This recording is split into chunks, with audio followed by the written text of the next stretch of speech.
भाई लोग नमस्कार। आप देख रहे हैं भोजपुरी चीफ ऑफिशियल और फिर से आप लोग का स्वागत है भोजपुरी चीफ ऑफिशियल में। और दोस्तों आप लोग के बीच में बहुत जल्द अहिरान स्टार टुनटुन यादव जी का एक ब्लास्ट लेवल का गाना आ रहा है, जो कि सूर्य कुमार यादव क्रिकेटर के ऊपर गाना आएगा।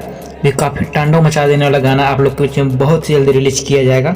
हो सकता है टुनटुन यादव ऑफिशियल चैनल से ही आएगा, तो इंतजार कीजिए। जैसे उस गाने का पोस्टर आता है वैसे आप लोग को अगले वीडियो में बताऊंगा।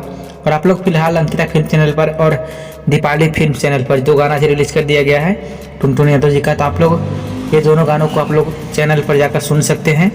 दीपाली फिल्म चैनल पर भी 4 बजे रिलीज हुआ है। ये काफ़ी तांडव गाना है, तो आप लोग गाने को जाइए सुनिए और ढेर सारा प्यार दें। और इस चैनल पर आप लोग खेसारी लाल और टुनटुन यादव और प्रमोद प्रेमी यादव जी का न्यूज़ हमेशा मिलता रहता है। तो आप लोग अगर चैनल पर न्यू हैं तो चैनल को सब्सक्राइब करके बेल आइकन को ऑल कर लीजिएगा, ताकि आपको हमेशा अपडेट मिलता रहे। तो चलिए मिलते हैं किसी अगले अपडेट के साथ में, तब तक के लिए जय हिंद।